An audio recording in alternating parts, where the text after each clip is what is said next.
This is Jordan Edwards, and this is the Business Jiu-Jitsu Podcast. Good afternoon, John Danaher. My pleasure. So nice to see you here, Jordan. Thank you so much for being a part of this project and this book, something I'm incredibly passionate about and excited to be writing. And there is no better person on planet Earth to weigh in on the connection between business and jiu-jitsu than yourself, or I would say maybe anything in jiu-jitsu. Jiu-jitsu is a strong point, but business is a huge weak point of mine. So you're going to have to educate me in this regard. I would probably have to disagree strongly with you watching how you've navigated BJJ fanatics and selling God knows how many DVDs. That's just an expanding market I was able to take advantage of. Yeah. Now, I've been hearing several people talk about your upcoming book. Can you tell me a little bit about that? What's the basic idea behind it, and what kind of directions are you going? I'm kind of fascinated. I've heard a couple of contradictory reports, and I was wondering if I can get the real deal. Okay, you got it. This book is about the connection between martial arts and business, something that has been so impactful in my life. I've been training for the past 11 and a half years under Sensei Nardu, a student of yours. Yeah. And if I asked Sensei Nardu about business, he might say the same thing that you said when we started this interview. Although he's taught me more about life and business than virtually any business consultant or CEO or attorney that I've ever come across. And it's because the principles that govern both of those things are so deeply connected. They're deeply connected in life, in philosophy, in business. They're connected in the books that I love to read on war and generals and strategy. And when I wrote my first book, it was alongside my dad. It was one of the most rewarding experiences that I'd ever had, chronicling my first 10 years in business. And the moment that book was over, I began to think about where I wanted to plant my flag next. And jiu-jitsu is the thing that I dream about. I will never be an ADCC champion. I'm lucky to be a grappling industry's masters champion, but the lessons are not lost on me. What's so incredible to me is that when I encounter these lessons at the mat chat at the end of each session, I take that and I bring it directly with me into work. And it's funny, I've had the opportunity to train under you a few times.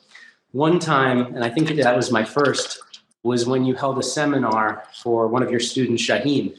And you said something that really kind of rocked me and shook me. And you said, someone could come into your life for one time, for one moment, they could say one thing to you that could alter your whole perspective on the way that you look at things. You then went on to tell a story, and I believe it was about Bernard Hopkins and risk.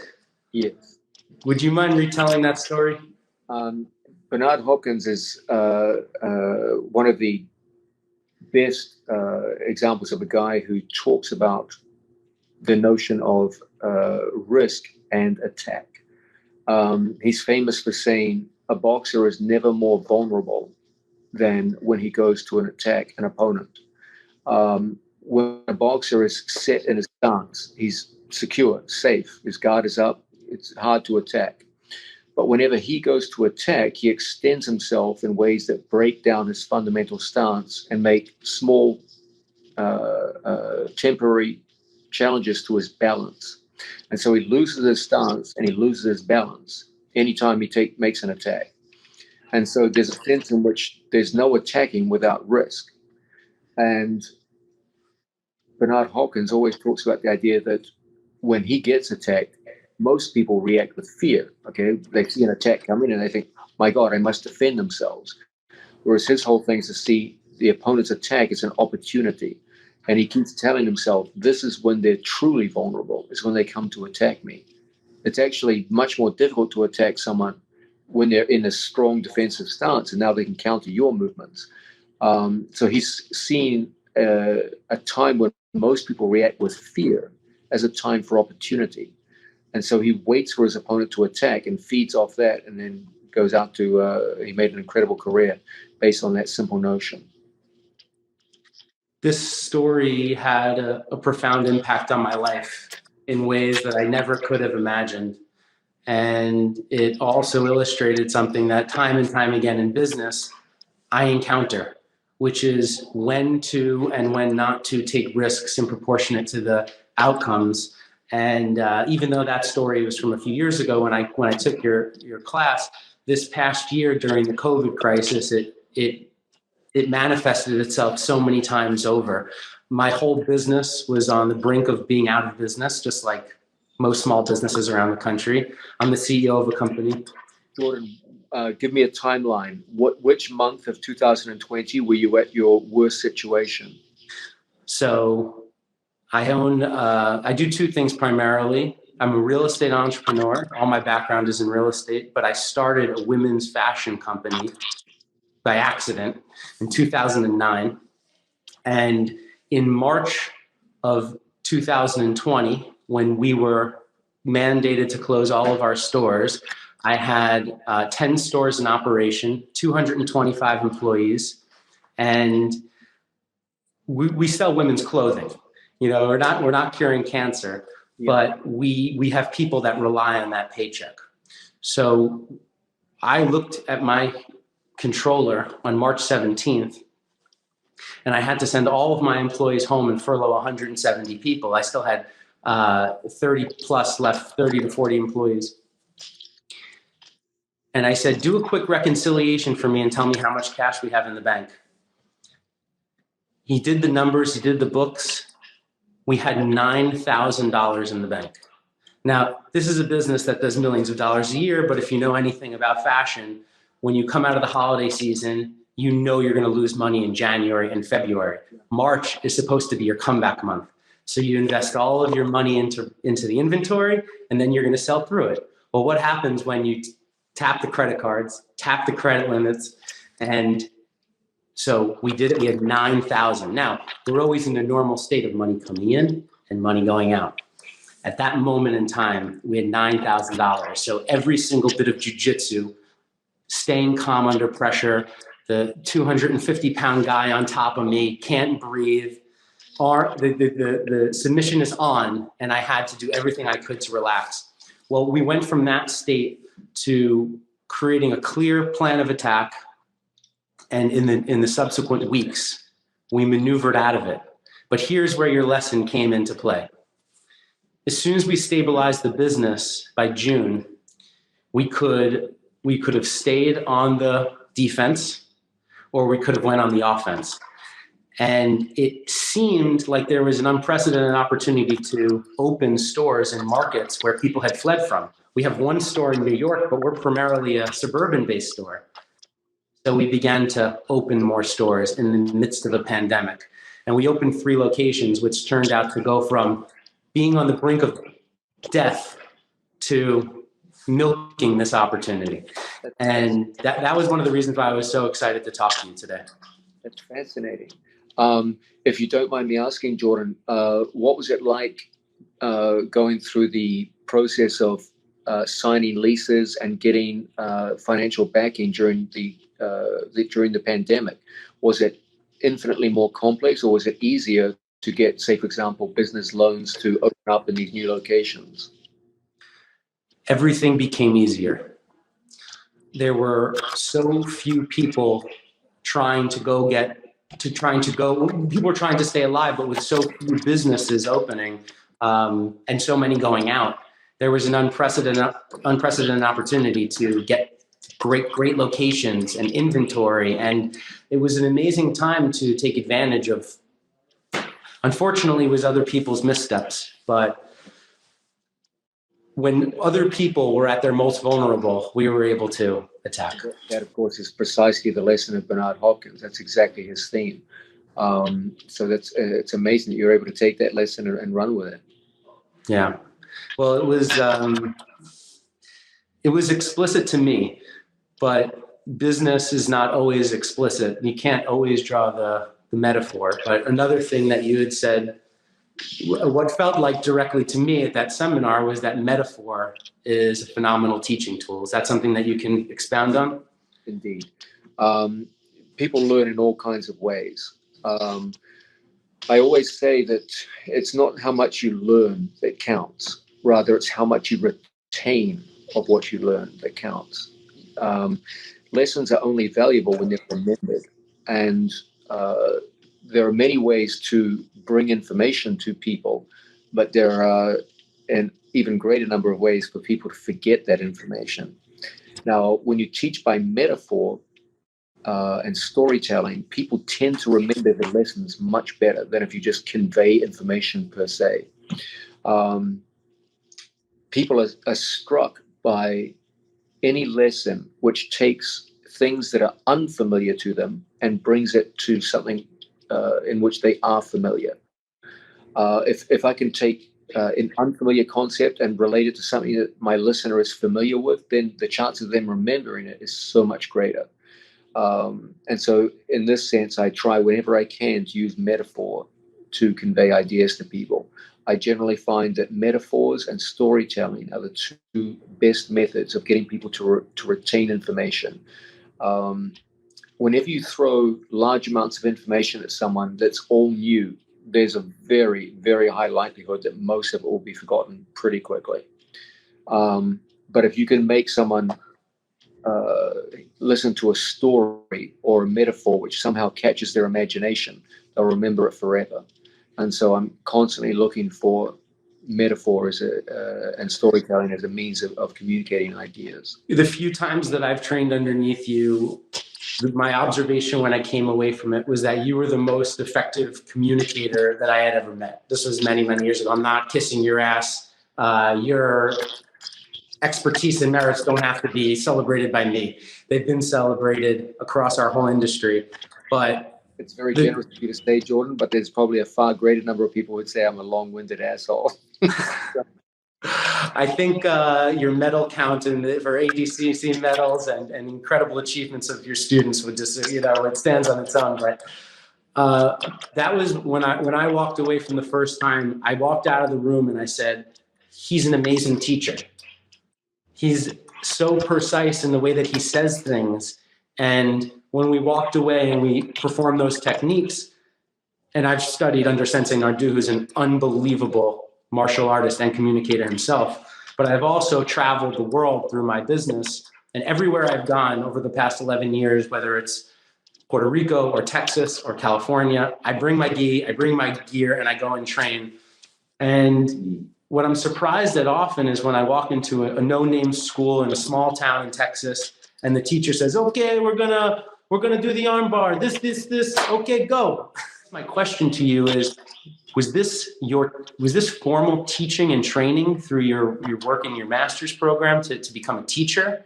Yeah, I had the benefit of having many outstanding teachers throughout my time in academia.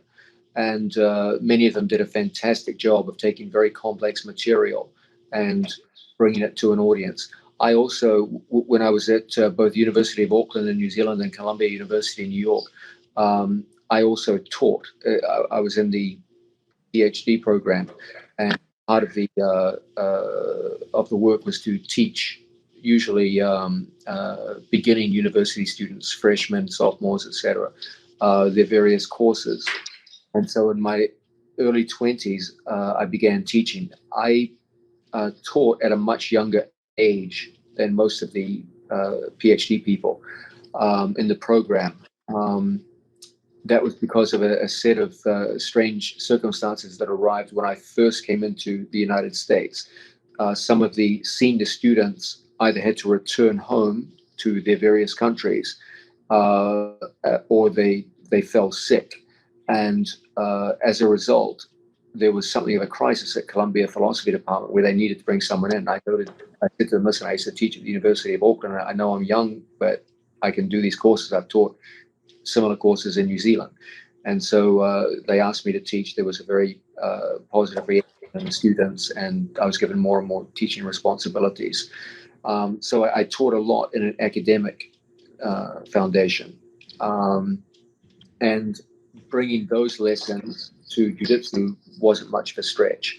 I've always felt that whenever you're teaching any kind of technical skill, the key is not just to convey information, but rather to teach the why as much as you teach the how of everything.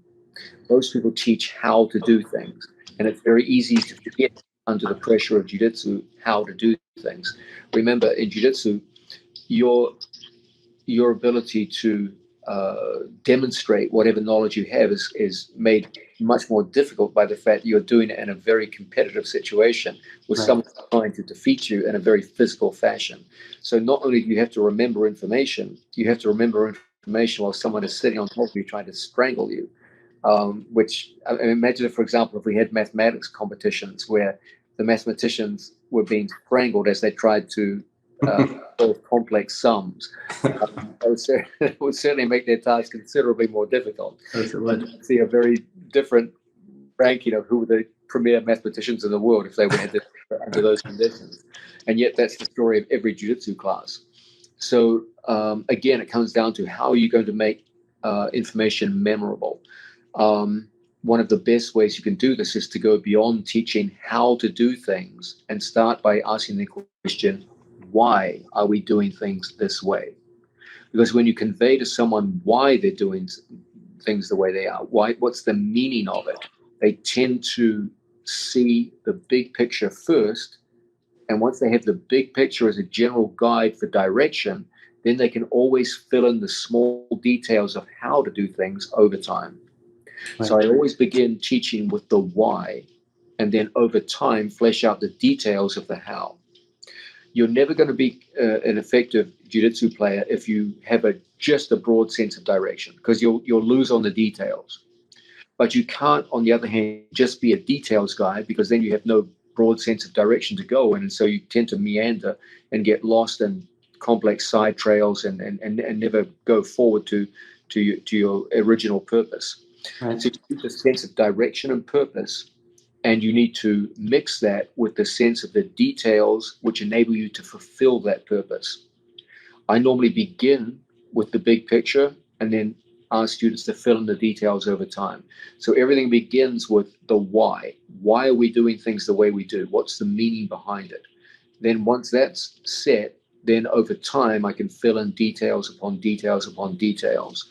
And I find in that way students make extraordinarily quick progress and can recall complex information under a lot of stress. I see that your students take in this information and then they're competing at the highest levels, making world-class competitors look like they're playing a different sport almost.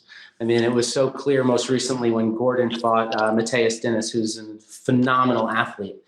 And the way that he talked about that fight after and causing dilemmas was truly poetry in action. I mean, it was kind of like everything that you just described, I saw play out. And I also see play out through the lens of my company on a daily basis and trying to distill really important information and get it into the hands of people that have all different skill levels and different understanding, but we're trying to, get to a common goal and a common mission. So, Jordan, if you don't mind me asking, you said that you started in real estate and then went into fashion afterwards. Of those two areas, which one plays the majority? Which one takes up the majority of your time now? Are you more a real estate guy? Are you more a fashion guy? They really do go hand in hand. So much of what I do, even in the fashion business, is real estate driven because I'm opening stores. That's going to be my next question, Jordan, because when you talked about expanding your real estate business, it was done by leasing 3 geographical locations that under ordinary times would have been denied to you, but under COVID conditions were accessible. I'm sure that your knowledge of real estate kicked in at that point and was hugely beneficial to you. It was everything. I'm a landlord. I have about 400 commercial tenants around the country in 10 states. Wow. So on the one hand, being a landlord, I understand what it means to be a landlord and landlord responsibilities and negotiating from that perspective. And then as a fashion entrepreneur, I know what it means to be a tenant and what it means to be a great tenant. And so when I go and I meet a new landlord, I'm speaking their language and I'm speaking in such a way that they clearly understand that I'm the right person for them to bet on, to put them in a great center, which leads me right back to what we were just talking about being an effective communicator, speaking the language. You have a language, the language of jiu-jitsu in some cases, that you have invented your own assortment, not that you've invented all the terms, but you've brought them together in a way that makes it easy to communicate.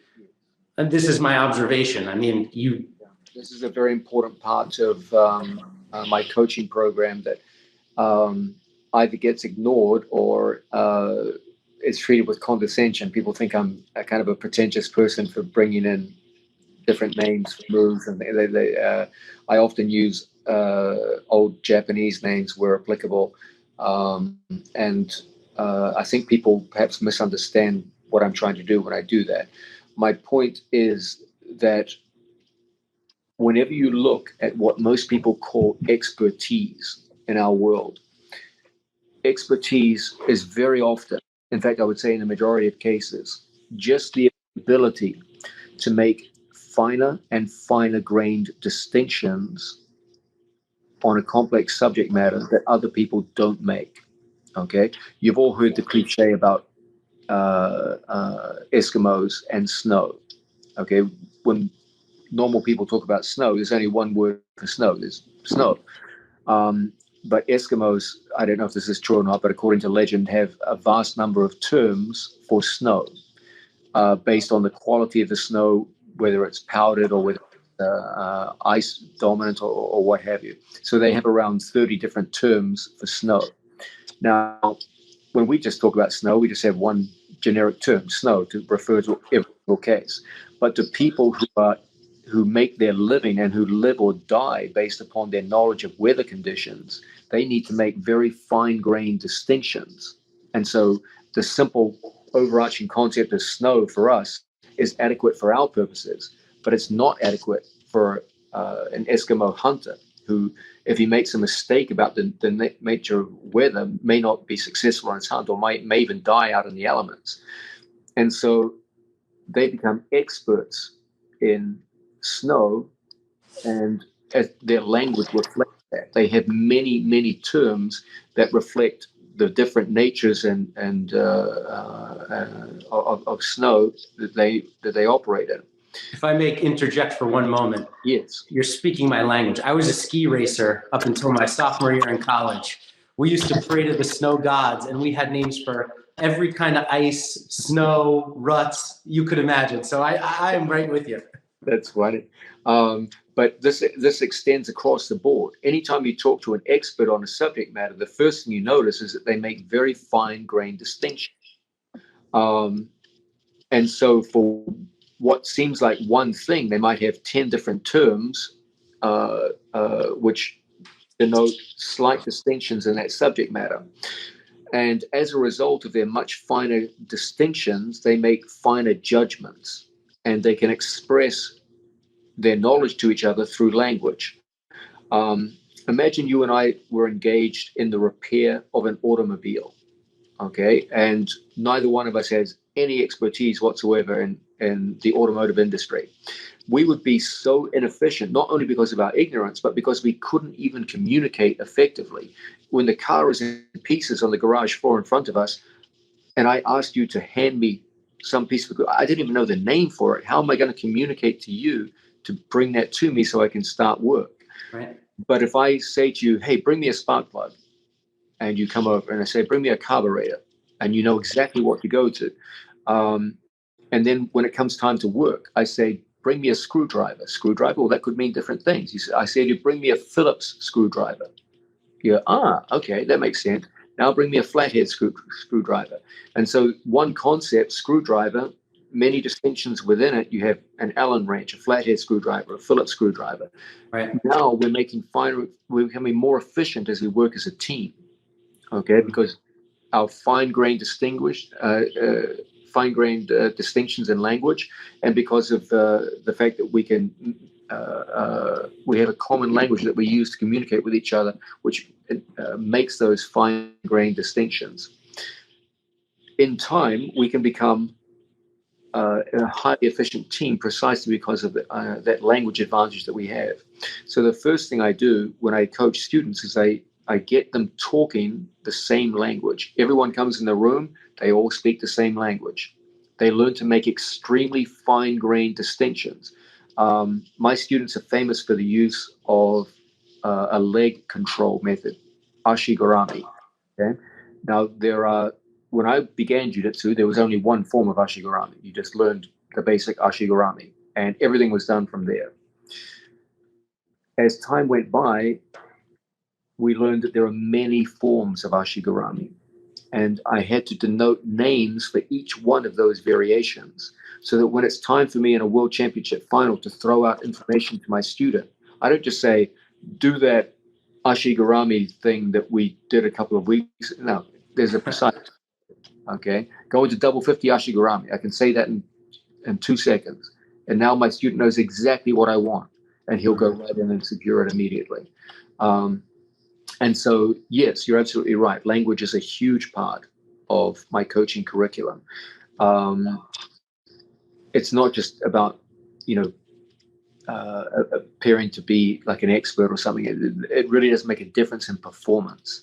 When two people can communicate very, very quickly and make very fine-tuned distinctions across a complex subject matter, they're going to be a very powerful team. You get a room full of people all speaking the same language, all with a very precise knowledge of their complex subject matter and making fine-grained distinctions that other people aren't making, that those people they're gonna get ahead. Thank you for going there, because you brought up something that is so near and dear to my heart. And another reason why I personally love jiu-jitsu is because of how technical it is. Yeah. And in business, you have so many people who just want to start a business. They say, hey, John, I see you do jiu-jitsu. Let's start a rash guard company. You wear rash guards. I make clothes. There's so many fundamental things that you need to do in order to start a business. And it's so highly technical. And one of the things I talk about all the time, I'm interested to hear if you think that this is fundamental or like an ABC, or if you think that it's advanced or maybe somewhere in between. But the language of business is something that those who have it it's almost like they have a superpower. Studying the fundamentals of jiu-jitsu taught me to appreciate and give me a method to study the fundamentals of business. And I began to excel at a rapid rate in business when I applied my learnings in jiu-jitsu to business, if that makes sense. Interesting. Jordan, I'll tell you this right now. Language is a human superpower. Okay, that's very important, so I'll say it again. Language is a human superpower. If you look at human beings, we are among the most feeble animals on the planet. If you take a human being, naked and alone, and drop them in the wilderness, they're dead in 24 hours. Okay, we are physically quite pathetic compared with the other life forms on this planet. Okay, but if you take that same human being and put them in a group of people who can communicate with each other and form teams, and those teams can engage in research over time and build technology, then pretty soon those weak, pathetic humans will be teams armed with weapons that they use. And they will use language as their method of doing this. They will communicate with each other. They will form technology. Over time, that technology will be passed on to new generations through language. And human beings who started at the absolute bottom of the animal kingdom in terms of effectiveness are now reigning absolutely at the top with no one else even close. Okay, precisely because there were many factors, but one of the most crucial was language. Okay, if humans didn't have language, we never could have passed knowledge on to other generations. We never could have had a cumulative effect, growth of knowledge over time. As humans have become more and more adept with language and communication, their power has increased exponentially, all the way to the point where we can go to the moon and back. Or save a business during COVID and bring it from the brink of being out of business. And everything that you just said perfectly encapsulated what is so hard for me to explain to someone who doesn't know anything about business, about exactly what we did from March to June, and then from June until now, to save the business and grow it. exclusively about daily communication, keeping the team together, getting on the same page about exactly what the clear goals were. And it's even people in my business who were involved in it would have a hard time truly understanding the whole picture, but you just explained it perfectly. I'm so grateful to be in this conversation with you because in my opinion, you're the most effective communicator, the person uniquely suited for the job of explaining, continue to develop your theories on jiu-jitsu and the language. One just happened to come up in my reading recently that you use, and that is of dilemma. I had only heard it used in that way from you and mostly from really Gordon talking about it on social media and in interviews.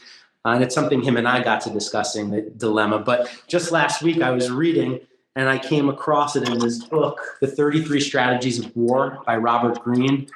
And he's talking specifically about William Tecumseh Sherman, who was a Civil War era general. And when he was on the brink of winning the Civil War, he talked about something called the Horn of a Dilemma. Was this something you came to through the course of your own studies or somewhere else? Or I didn't come into it through Sherman. I am a huge fan of the study of military generals. I think many of them are just geniuses beyond compare. Sherman, in my opinion, is one of the most impressive of all American generals. He tends to get a little overlooked in American history. But in terms of just military accomplishments, I put him very, very high in the list of American military generals through history. For example, in terms of just battlefield tactics, I rate him higher than his other Civil War contemporaries, including Lee and Grant, who got most of the attention in the Civil War. With regards to dilemma, anytime you're engaged in a zero-sum game where there's a winner and a loser, most people are looking to create problems for an opponent. And the intention is to create problems for an opponent at a rate faster than his ability to solve them. And if you can do this in time, you will inevitably win. That's a fine strategy and one that works extraordinarily well. But my point was that there's a different way of doing things, which instead of creating problems for an opponent, the idea with a problem is every problem has a solution. And the question is, can you solve the problem in time? Coming from philosophy and moral philosophy, they often talk about moral dilemmas. Okay, and the idea behind a dilemma is that there is no solution. There's only two bad outcomes, and you have to choose between them. Presumably, you choose the least damaging bad outcome. So I took that into jiu-jitsu and said, instead of creating problems for opponent, let's create dilemmas. And these tend to freeze people. When someone's caught in a situation where whatever solution they propose to a problem leads to a bad outcome, they tend to freeze. And freezing in the sport of jiu-jitsu is fatal. And I structured a big part of my teaching around this here, that most people in jiu-jitsu look to create problems for an opponent. But the higher road is to create dilemmas. And when you can do that, your opponent will tend to freeze. And the moment they start freezing, you can almost always win.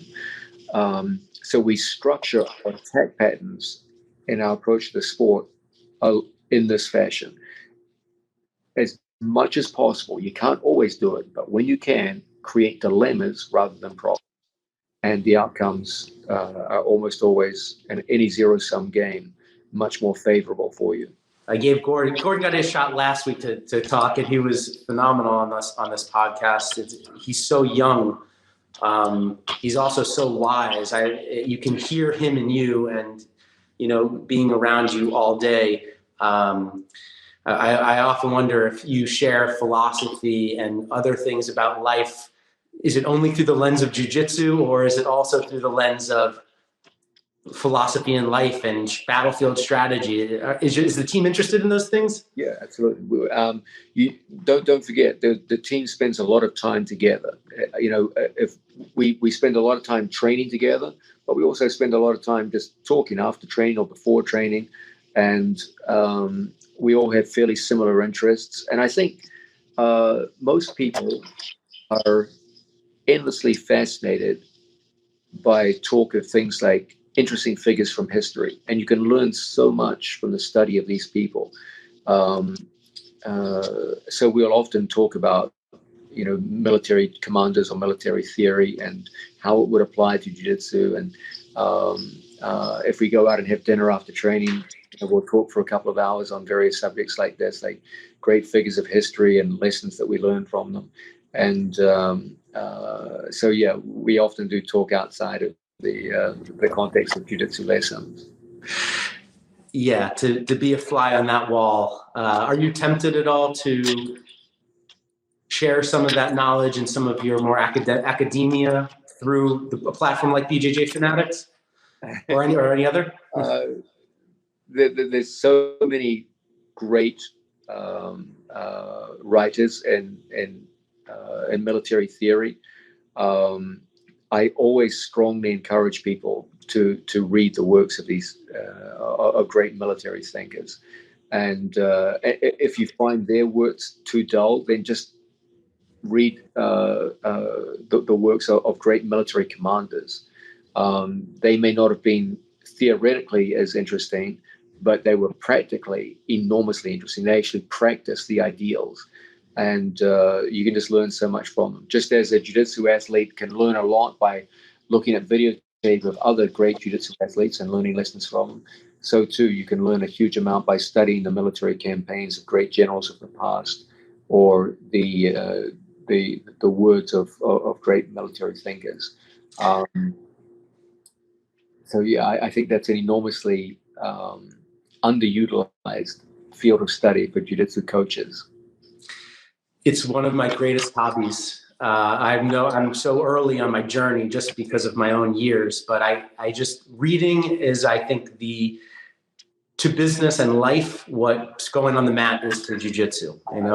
To all young people younger than me who are starting their career. Do you have any favorite figures from military history? From World War II, I love the Band of Brothers. Dick Winters, his philosophy through the mini series is how I was turned on to it. And when he famously sieged those 4 guns when they landed, that's what kind of kicked this off for me in college almost 15 years ago. So that was the very first introduction I had to military history. And now I've been reading this book, 33 Strategies of War, which is giving me an appetizer into so many. Our mutual friend, Rich Byrne, gave me a list on Saturday of many, including Grant. So I'm about to kick that off. And this past year, I was reading extensively about the most recent Iraq war. I read 3 books that was 3 different perspectives. General Mad Dog Jim Mattis, his recent biography, and then a platoon leader in a company called Nate Fick.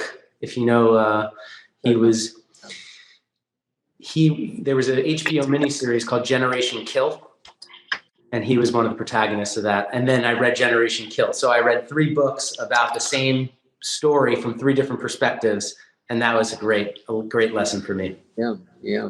Now, it's always fascinating to see the difference between the general's perspective, because he has to see the whole, versus the soldier's perspective, which typically is just the events that are unfolding right directly in front of him. And often things that make no sense to the soldier will make perfect sense to the general, who has a wider view, and vice versa as well. And so you always get this competing image of the soldier's point of view, which is somewhat myopic. They just see what's in front, versus the generals, which is the longer telescopic view. And trying to find a reconciliation between the two it's not always easy, but it's fascinating stuff. No, it is. I think that I've taken up enough of your time, your precious time. I'm so grateful that you would give me a shot to pick your brain. There can be no doubt that you are, like I said, uniquely positioned to comment on this book, and you're going to be a contributor in the record.